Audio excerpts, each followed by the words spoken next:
Episode 99, The Paradox.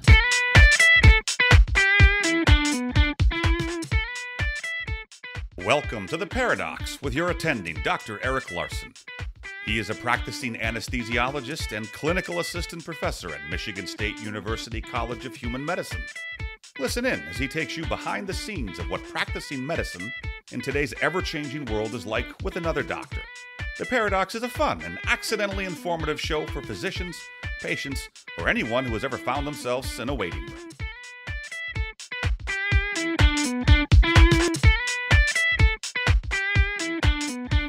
Welcome to The Paradox. I'm your host, Dr. Eric Larson. Thank you for joining me as we explore the U.S. medical system in a fun and informative format through expert analysis. Today's expert is Dr. Rohin Francis. Dr. Francis is an interventional cardiologist who is doing PhD work in cardiac MRI, which is where our discussion will begin today as we discuss the recent concerns about myocarditis in people who are recovering from COVID, either symptomatically or asymptomatically. This has caused a lot of disruption in sports leagues and university settings with concern about potentially long-lasting heart failure and heart problems with young adults. I suspect you'll find this conversation hopeful and helpful in your conversations with either patients or other people who have concerns about this. I think this will put a lot of them to rest and hopefully help allay some of those concerns people might have. Today's episode is the last episode before episode 100, obviously. It's been quite a journey.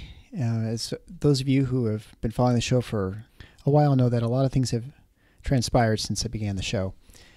I began this in April of 2018, so clearly I have not done one every week as my plan, but I've been fairly faithful and I've almost managed that.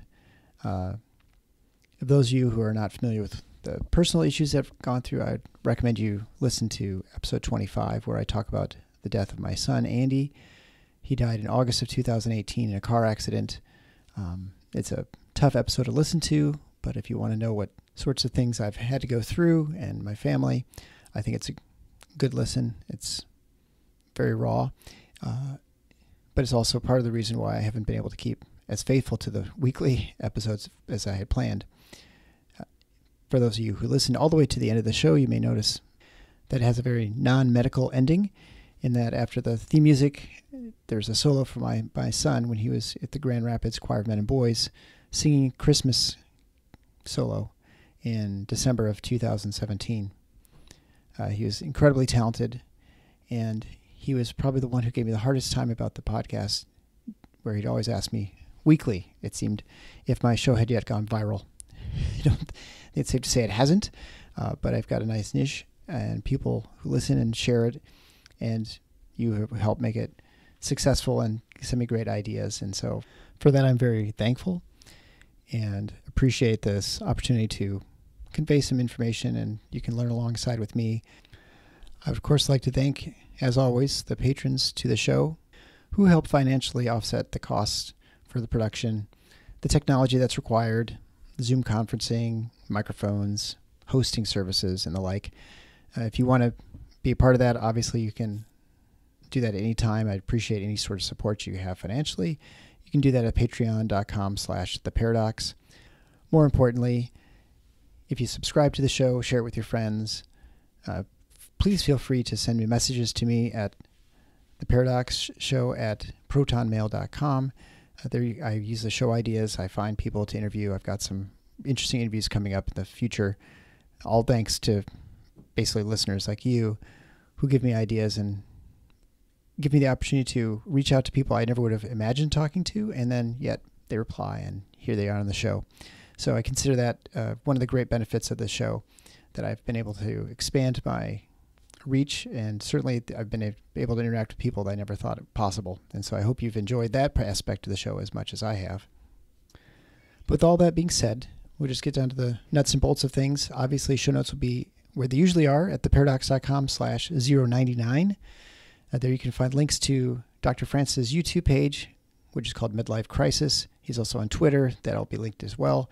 I'd highly recommend you go watch his videos. They're entertaining, informative, which is absolutely why I had him on my show today. But without further ado, my conversation with Dr. Rohin Francis about COVID and myocarditis Enjoy. Well, I'm here with my new friend, Dr. Rohin Francis of Medlife Crisis, a YouTube channel. He's a cardiologist in the UK, London. He's working on his PhD in cardiac MRI, although he's specialized in interventional cardiology. Dr. Francis, thanks so much for joining the show. Thanks so much for inviting me. Well, let's get right into the thick of it, because I had you on. You had a great video that you put out recently on cardiac MRI. And so why don't you briefly talk about cardiac MRI and then how that relates to COVID? Sure. Well, I mean, cardiac MRI is one of the many tools we've got available to us in cardiology, but I think it's fair to say it's a pretty specialized test. A typical cardiac MRI scan will take in the region of a half hour to an hour. So we get a lot of information. It's not something we do routinely, but it's a very sensitive test. And it's inevitable that, I think COVID's been such a scrutinized disease that all of us in our different fields turn the tools that we've got onto it and see if we can come up with any new information or clues about what to do. And for the majority of the last few months, I think people have been concentrating on the sickest patients with COVID, which makes sense. Obviously, that's where all the resources were. But more recently, people have been trying to turn an eye to the future and look at, what maybe are going to be the long-term effects of COVID. And one of the papers, there have been quite a few using cardiac MRI to image people with COVID, but often those particularly sick patients. So there was one recently which has gained a lot of coverage around the world, which turned the attention onto patients who had recovered from COVID-19. So they were no longer sick and did cardiac MRIs on their hearts. And this is, I guess, going to form a lot of what we're going to talk about today. Yeah. And so I think, this important. I think most people are familiar with their MRI. Cardiac MRI specialized looks at the functionality of the heart while it's working, which is unusual. In the sense that most of MRIs are static images when they were initially developed, and this can actually show you the contractility, how much is moving through the heart, right? And so it can show you the actual tissue so that you can identify with some certainty, I suppose, whether there's inflammation, right? That's the itis of myocarditis that we talk about. So we have to be very careful with our terminology here, I think, because I've been very loose with it, and I'm going to try and get better about that. Where, for instance, you could be infected with SARS-CoV-2 and not actually have COVID-19, in the sense that you don't exhibit any symptoms of disease. And so COVID-19 is actually it's sort of like having polio versus having the polio viruses that actually don't cause any disease, because you don't have, you may be vaccinated, so you don't exhibit any symptoms, and so you don't actually have polio, but you may actually have the viruses and can potentially shed them in your GI tract. So the same could possibly be said with SARS-CoV-2 and COVID-19. And so when we're talking about this, we're talking about people who actually exhibited symptoms in some level had COVID-19. So they had disease where they had some sort of symptoms. And then I guess the question is, how significant are these findings, right? So we can go looking for all sorts of things and find abnormalities, but sometimes abnormalities are actually normal, or there's a variant. And so it's hard for us to know in medicine sometimes what is significant, I guess, in our findings. That's a lot of sort of, I think, how to begin framing this discussion. Would you agree? Yes, I think there are a few important points there to expand on. The key one being that, what defines an abnormality. And I think we can often think about this in a bit too much of a binary manner, that there's normal and there's abnormal, whereas nothing biological really exists like that. There's always going to be a bit of a spectrum. And I think if you look with enough different technologies and modalities, you'll find things in everyone, and some of those things will be classed as definitely abnormal, but some fall into a gray area. And the other point I wanted to emphasize in what you just said was about terminology. And I think there's central to this conversation has been a conflation of two bits of terminology: myocarditis, which is a clinical syndrome where someone typically has symptoms, which may be in the form of chest pain or palpitation, something like that, in association with some sort of diagnostic test, whether that's a raised inflammatory blood marker or whether it's an abnormality on a cardiac MRI scan. But a lot of the patients that have been discussed, and the results that were found, which I'll summarize in a second if you like, were just something lighting up on an MRI scan without the other associated symptoms of myocarditis, like the raised blood test or the person actually feeling any symptoms. So that's been referred to as myocarditis, but I would just suggest that actually it's not clearly cut as myocarditis. That is maybe, I think we're mixing up a bit of terminology there as well.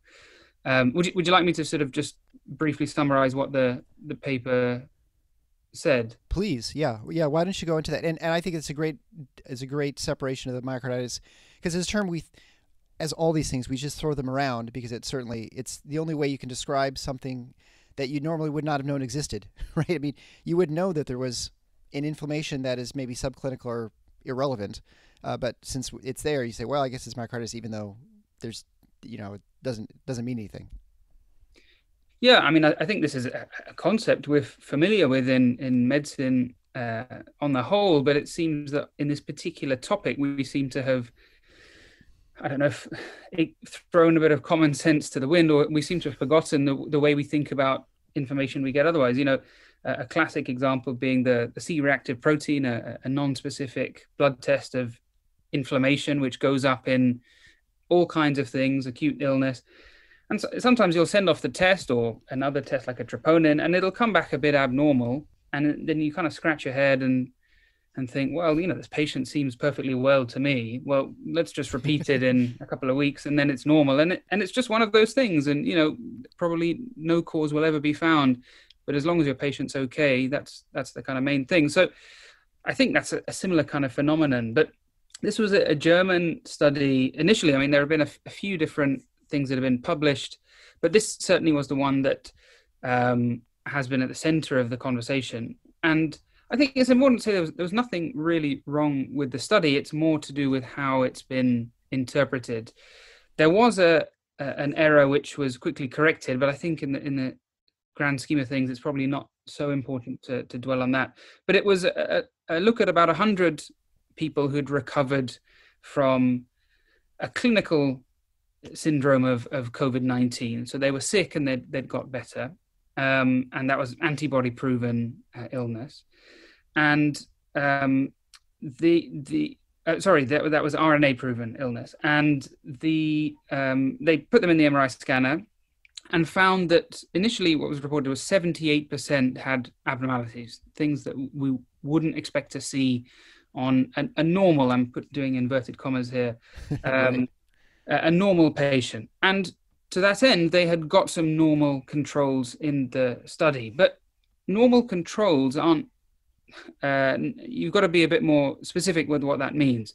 So the majority of people who are getting unwell, significantly unwell with COVID-19, tend to be those who are a bit older, who've got some potentially some pre-existing medical conditions. So if you get a bunch of 25-year-olds who are completely healthy as your normal controls, and you're comparing those to people who've recovered from COVID-19 who are over the age of 50 on average, then you're not necessarily comparing like for like.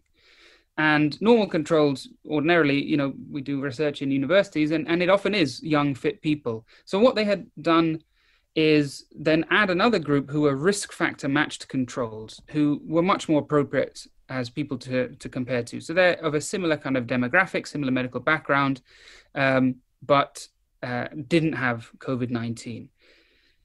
The way that the results were reported was taking all three groups into account. So some of the differences came out strongly significant.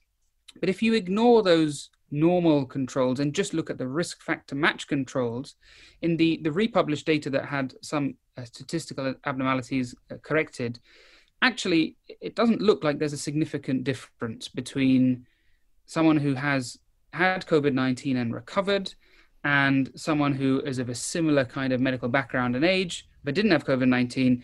They also have these abnormalities on their cardiac MRI tests, but they're more likely, or that they are likely to be caused by those other medical problems rather than the COVID-19. Yeah, and I guess this is not surprising. I mean, this is kind of what you'd expect to see. I mean, I guess we don't know enough about the disease, but this kind of goes more broadly into the discussion, I guess, with the media and scientists and the interplay between the two. And it's real easy to jump on the media and say, well, they're scaremongering, which they clearly are. They're, it's clickbait. There's, they're always talking about things. And I would just point out a recent headline we had in the USA Today, which is a paper that I'm not sure anyone actually reads in this country, but their headlines are always in. And one of the headline read, 3 teachers have already died from COVID-19. We've gone back to school here in the United States in the fall. There's a lot of controversy whether the kids should go back to school or whether they shouldn't. And, the teachers have been making a big deal about their, hazard pay or the risk of teaching. And of course, you read the article and none of the 3 teachers died contracting it in school, right? I mean, that was the headline assumption is, of course, that teachers are going back to school and they're, dropping like flies is dangerous. When in fact they got it, one got it at a teacher meeting, the other 2 got it some other time in the summer and died. I mean, it was, and most of them were teaching virtually anyway. So, but I think that is definitely a problem with the media. But I think scientists are feeding this as much as the media is reporting it, right? I mean, I think people are pushing out press releases on preprints, things that haven't peer reviewed for their studies, and it's putting a lot of information out there that is very confusing. And in some way, I don't expect the media to be able to sort of sort through this sort of thing. But I think it's I don't know who's responsible, except I think in many ways, I think the science basic researchers are causing a lot of the problems, maybe unintentionally, but looking for, I don't know, a couple interviews, fame. I mean, normally no one cares about cardiac MRI, right? Except cardiologists and radiologists. But now suddenly people care what I say. And so they're going to push this forward to get in the print or, to get published. Yeah, I mean, I definitely think that's a huge problem. I looked at these stats several weeks ago now, so I'm sure it's an order of magnitude more. But there was something like 10,000 papers that had been published about COVID-19, and so much of that is just noise and really poor quality, pointless studies, and a lot of duplication of the same questions. But I don't think that's necessarily the case for this particular paper. I think, the authors didn't make any sort of big pronouncement about what they advise should be done with this information. I think it's just something that has, in just the way we're kind of seizing on anything at the moment, in this particular context, I think it's a case of maybe, well, I mean, it's a bit academic trying to apportion who's more at fault between right, scientists and the media, and I think nobody comes out of this doing very well. But in this particular case, I don't have too much problems with the data. It's more just I don't believe that the majority of people are taking away the right message from this. And certainly, the simplistic summary is that 78% of people, and this is what all the headlines was kind of suggesting, have this long-term heart damage, even when they're feeling completely back to normal, and then making wild extrapolations about what the future will hold for these people over the next 5, 10, even, I saw a scientist the other day predicting about a sort of tidal wave of heart failure coming over the next few decades from COVID-19. And I understand, scientists, our job is to come up with hypotheses and ask questions. But I think there has to be a bit of understanding that at the moment, people are hanging off scientists' every word, and they're looking for answers and aren't necessarily able to discriminate between an academic conversation between people, researchers who are just kind of asking questions. And they'll hear a scientist saying something like that and maybe don't appreciate that this is an opinion.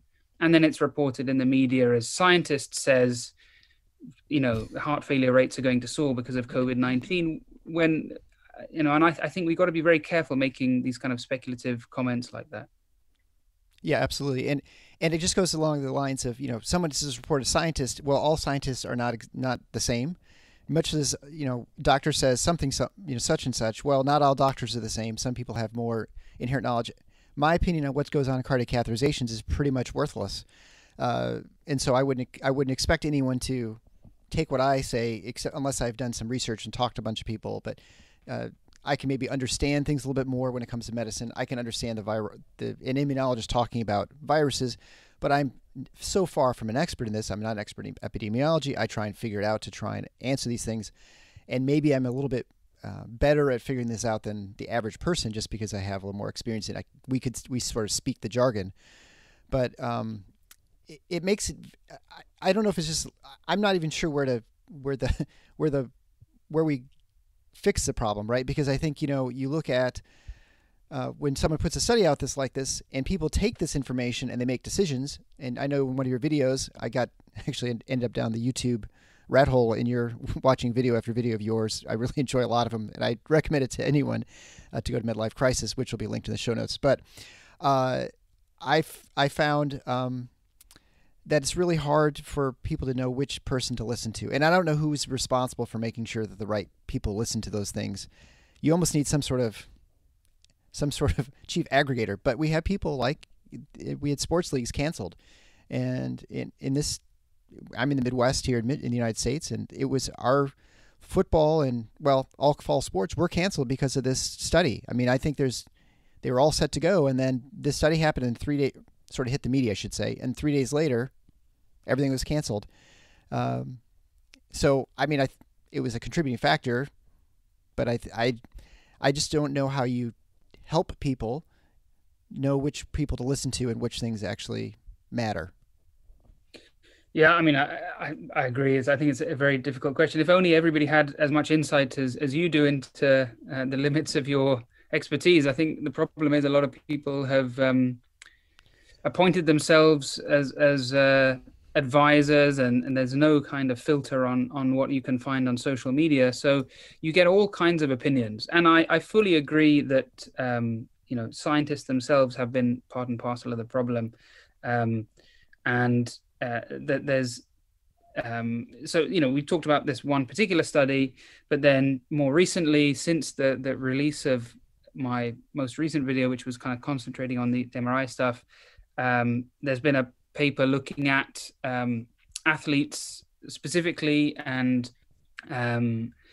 showing that there are abnormalities, and I think I can't remember the exact numbers, but about a third had some cardiac MRI abnormality, but there was no control group. And, so they've just taken a bunch of athletes at random and who've had COVID and just scanned them and showed us the results. Now, there's a whole discussion on Twitter, in the kind of ivory tower of cardiac MRI Twitter, about whether the images released actually are abnormal. I'll put that to one side, but without a control group, a study like this would just never get published in JAMA Cardiology normally. So that, for a start, tells you something strange is up. But then a few very smart people online have been digging through the literature for the last decade and a half since this technology has existed, and found that in athletes, you'll find all kinds of crazy things on their cardiac MRI scans because they're elite athletes and they've done strange things to their heart. And, we've seen this in veteran athletes, in elite athletes who are a bit younger. And you find all kinds of things, in fact, higher rates than was seen in the COVID-19 paper.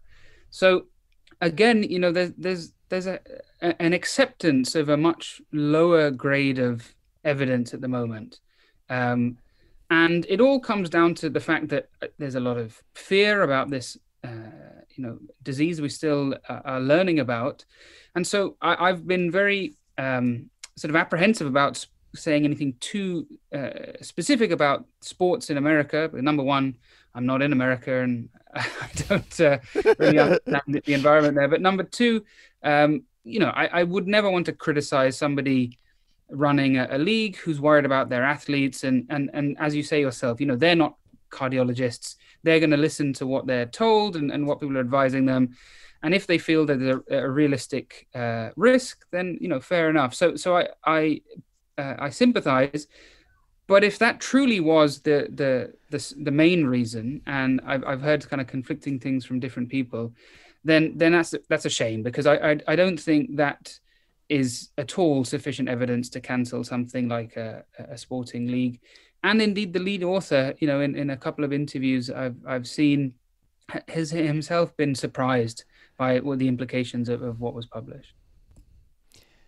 Yeah, I think, to the normal abnormal variant, it's funny because people are always surprised when I talk to patients. I talk to them and say, I'm not sure how things will turn out. I mean, things that you'll survive the anesthetic, but I don't know if you'll have some nausea afterwards or not, because everyone's a little bit different.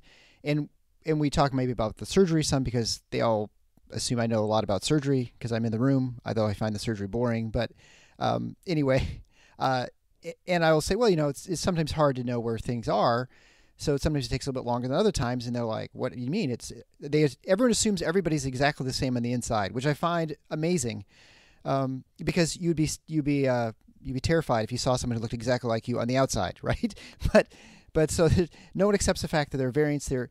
And when it comes to like athletes, you said, I mean, we know that athletes have a lower resting heart rate, for instance. I think most people know that now, but a while ago that was not known, or it was a surprise to people, and they would think people needed heart transplants who had a resting heart rate in the 40s, right? Young athletes. And so it's hard to even get controls. And this is why science is so messy, and to try and use populations to go to individuals, obviously. And I'm not sure why we have the problems in this country when it comes to figuring out the information. But I think overall there's an idea how we think the world should be and how we should respond to this virus. And I'm assuming it's similar to that in the UK, that people find information that confirms their bias. And I think, scientists are just as guilty of this as anyone, because we're all human. Yeah. And we try to, in science, tell ourselves, don't be biased, and to try and have a level of humility, a recognition that you can't know everything. And I don't expect politicians at all to be able to do this, because they feed on the fact that people want them to do stuff, and that's kind of what they do. How do you see things in the UK playing out right now with the COVID? I mean, you guys are back to school as well, I believe, right? And I mean, you're sort of in a semi-lull with SARS-CoV-2 as far as we know, right? We are. I mean, we're seeing cases going up quite rapidly at the moment, but not so much from the hospital point of view. We haven't seen, because the majority of new cases at the moment are in younger people, because they've gone out back to work, and people are now returning to their offices. So the big spike in cases is happening, but it doesn't appear to be at the moment associated with a major uptick in hospital admissions, although they're creeping up. And so from tomorrow, actually, some restrictions are being put back into place. So we're taking a step backwards with a cap on public meetings of 6 people. I mean, I think without wanting to get into a sort of wider debate about everything, because we'd be here all day, but I think the UK has been fairly similar to America in some respects, in that I think our governments were a bit slow to move initially, and I think there have been mixed messages, and there has certainly, I only speak for the UK here, but there's been very unclear messaging from the government. And so I think at this point, I'm really not confident there's a huge appetite for, if there was an announcement that strict lockdown was going to come back in, I really am not sure the British public are going to go for it like they did before, when on the whole, they were very good. So I don't know.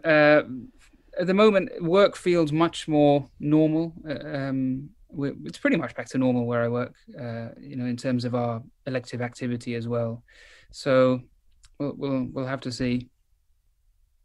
Yeah, I think for us, work is back to normal as well. In fact, it's been this way for probably 2 months, outside the fact that we have far more personal protective equipment we have to wear. We have to wear N95s when we're doing intubating procedures. We have to wear eye shields and stuff, although I'm not quite sure why that is, but I think this is one of those recommendations. I mean, we're pretty sure it's not a droplet, transmitted disease or virus. It's almost certainly aerosolized. And so there are lots of things we do because well, we can do it, I guess. But where do you see your, well, I guess you've been doing YouTube for a couple of years. Is that correct? And Yeah. why did you decide to go and do it? And what has the experience been for you? I mean, I guess what have you been most surprised by this sort of sideline career? Yeah, it's kind of become a second career now. I guess I just kind of always had a bit of an interest in making silly sort of movies and things at medical school, and I kind of let a bunch of my hobbies take a back seat when I was going through cardiology training and everything, and then decided that it would be quite fun to start up. And I didn't want to replicate things that were already out there. There are lots of doctors sort of explaining, what is a heart attack, what is diabetes, that kind of thing. So my kind of strap line I tell people is these are all pretty useless videos. They're clinically not going to help you, but they're interesting. They're just random medical interesting bits of medical science that I quite like. And that was my initial intention. So it was kind of with a emphasis on physiology and things. But then I started making a kind of separate series looking more at medical statistics and evidence and sort of questioning some of our beliefs in medicine. And that seems to have been pretty popular. YouTube gets a bit of a bad rep, but there's a nice little corner of kind of educational YouTube where actually people are pretty reasonable and interested in quite niche things like this. So it's been a good kind of way to get a bit of information out to the public in a kind of funny way. And certainly with COVID, there's been a big interest in the channel. So I've seen a significant growth in people watching, and initially wasn't that keen to do anything too COVID related, but now it almost became like I felt obliged. But again, I try to take a bit of a different slant on things. So, I think the video that you first watched that led you to talk to me today is how we really have allowed our standards to slip in science in terms of the papers we're looking at during COVID-19. Yeah, and I think, no question that it's been a problem, and I really enjoy the videos, and I've listened to your interview in the BBC, and so it is taking you down some paths I'm sure you never imagined that would occur, Really? that you're doing something as a hobby and for fun. And I would say also YouTube, totally non-medical related, that it has saved me thousands of dollars in repair costs of things that I can fix, from dryers to my car. I mean, it's my go-to place. Yeah, it's actually amazing. It's incredible, this technology, and you wonder how much, as much as you can deride YouTube for all the terrible things that are on it, it really is a fantastic resource. I mean, and something that have become just used to. It's sort of like the ability to Google something. I mean, 20 years ago, you had a dispute with someone. I shouldn't say to be a dispute. You'd have a conversation. You're not knowing who was the actor in whatever movie. You just had to go to bed and not know what the answer was. And that, you think of it 3 days later in the shower, like, oh, that's who it was. Now, within seconds, right? It's pretty phenomenal, the information. But on the same point, that information can get disseminated, bad information can get disseminated just as easily, which is, again, what we're just sort of discussing today, that you have this, you can find any sort of information to confirm whatever bias you might have. And so it is the rare person who is able to, and I would say with COVID, I'm the same way, that I think you need to have someone who has humility and recognize they don't know everything. They can't predict the future. As you said earlier, some scientist says, oh, this is going to cause lung scarring, or this is going to cause all kinds of problems with heart disease 10 years from now. There's no way anyone can know that. 10 years from now, we'll know if that was true.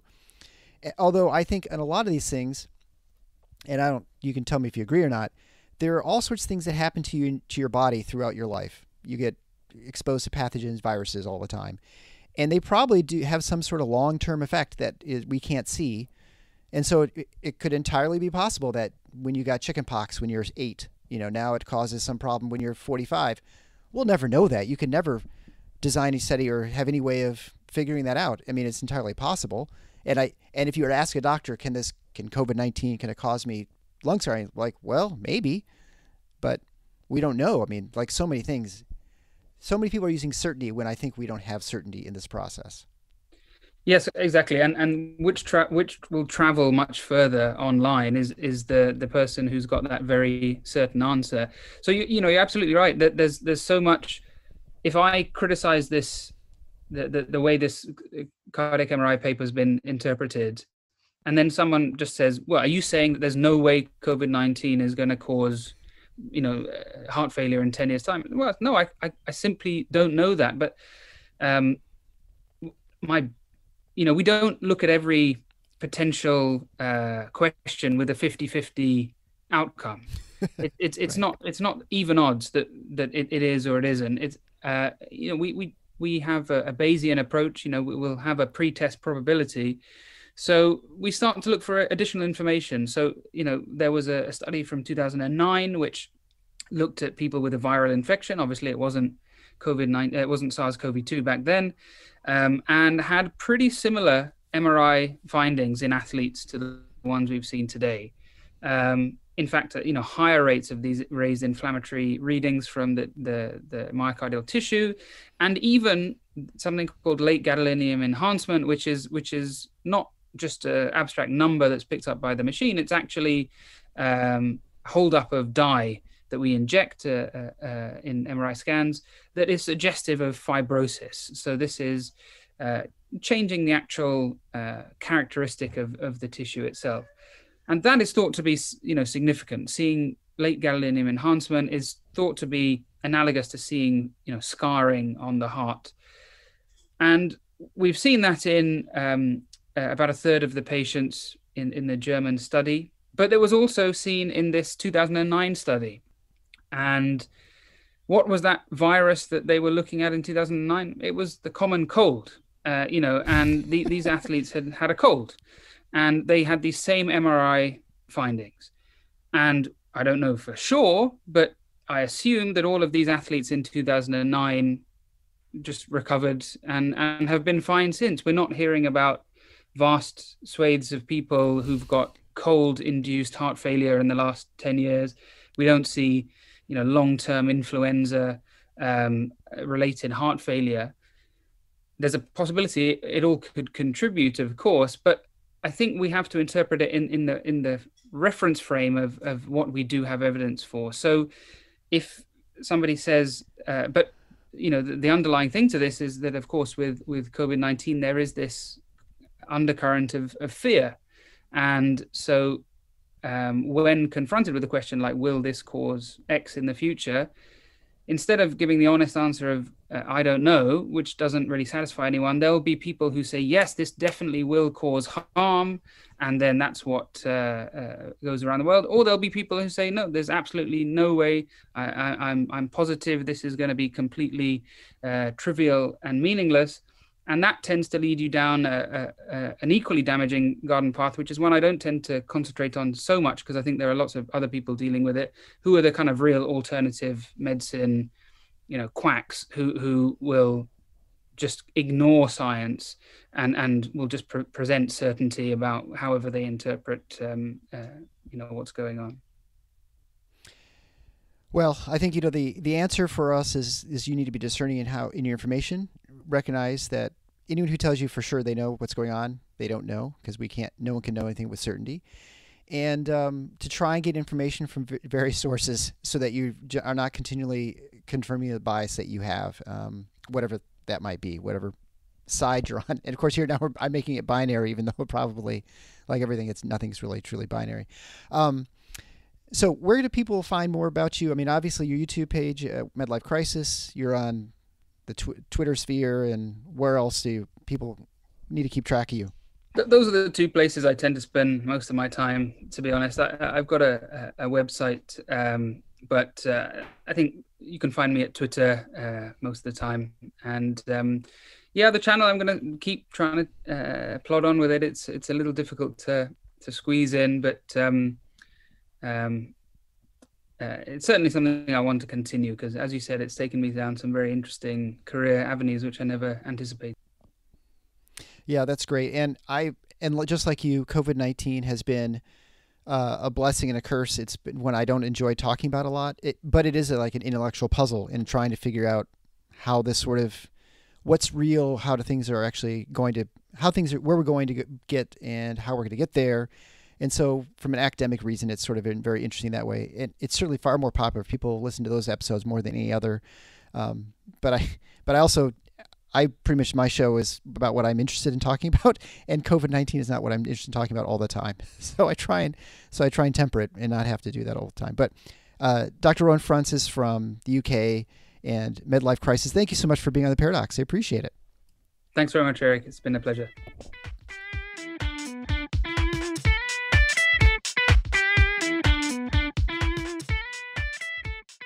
Thanks for listening to The Paradox. If you like what the doc is doing, please subscribe and leave a review on iTunes or Stitcher. And share the show with your friends. Become a supporting listener to get access to special bonuses at patreon.com/theparadox. Show notes can be found at theparadox.com.